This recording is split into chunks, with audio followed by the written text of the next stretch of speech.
Republicans are having a field day telling anyone who will listen, that would be fellow Republicans, opposition Democrats, and the political press, that Virginia is in play for the presidency this year. They're citing recent polls that show Joe Biden and Donald Trump in a statistical tie. This isn't supposed to be, Republicans say, not in a state that hasn't gone Republican for president since 2004, certainly not in a state that Biden carried 4 years ago by 10 percentage points. But who could blame Republicans for milking these findings, if only to invigorate the base and discourage Democrats?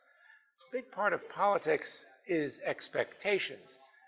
Republicans figure they'll get mileage by elevating them. The corollary to that, of course, is that all that Republican chatter could get Democrats off their duffs. Probably the biggest reason Virginia looks doable for Donald Trump, it's early. It's June. The election isn't until November. That's 5 months. If 24 hours is a lifetime in politics, just imagine how many 5 months can be. A lot is going to happen between now and November, and that could mean Virginia reverts to form. In other words, Democrats carry the state, extending their presidential win streak to 5 since 2008. That's when Barack Obama, the nation's first black president, won Virginia, the first national Democratic victory here since 1964. Before that, a Democrat hadn't carried the state since 1948. Harry Truman won Virginia by plurality, defeating a conservative Republican and a segregationist independent. But back to the here and now. Virginia Democrats should be concerned about holding the state for Biden for several reasons. The most important may be economic and demographic. Virginia's economy is strong. The enduring stream of cash to the state treasury indicates as much. So, too, do employment figures. The jobless rate in Virginia is under 3%. Nationally, it's 4%. And that's low enough for the economists to declare that the U.S. is at full employment. That could be said as well about Virginia. But all those workers are still paying more than they'd like for groceries and gasoline, prices that skyrocketed during the pandemic when inflation exploded, in large part because of all that cash Washington pumped into the economy.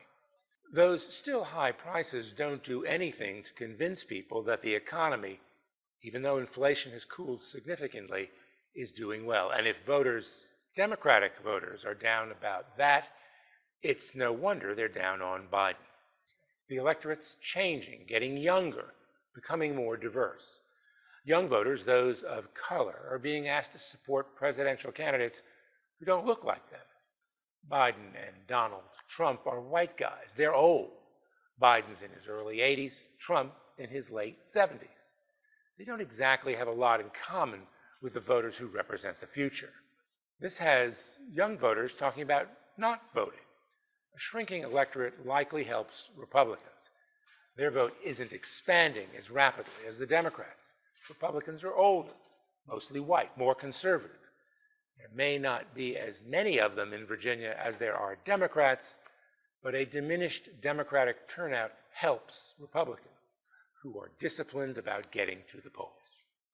Also undercutting Biden with younger voters, issues such as the war in Gaza. Many of them are strongly supportive of the Palestinians. This nation, historically, has and is aligned with Israel. But with the death toll among Palestinians pushing past 30,000 and Israel perceived as the heavy, never mind Hamas terrorists, started this war, younger voters of all colors are expressing greater sympathy for the Palestinians.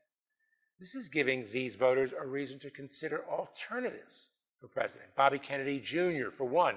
There's Cornel West, too, as well as Marianne Williamson. Democrats who vote for these third-party and independent candidates will not make it any easier for Biden. Indeed, one hears Democrats warn these young voters they are, in effect, backing Trump by throwing in with these minor potential spoiler candidates. In Virginia, though, geography will be a big factor in presidential voting.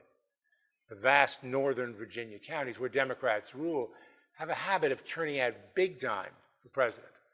A third of the state lives there, and it delivers huge margins for Democrats, margins that are generally difficult for Republicans to make up elsewhere.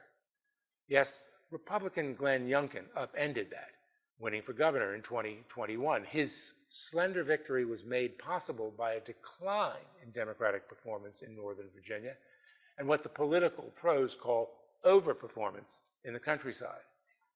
But 3 years later, with the stakes higher, turnout likely to spike, and antipathy for Trump greatest in Northern Virginia, it would seem the D.C. suburbs would have to collapse for Biden for Trump to win. It wouldn't seem likely, but then neither did a Youngkin victory. For the Richmond Times-Dispatch, this is Jeff Shapiro.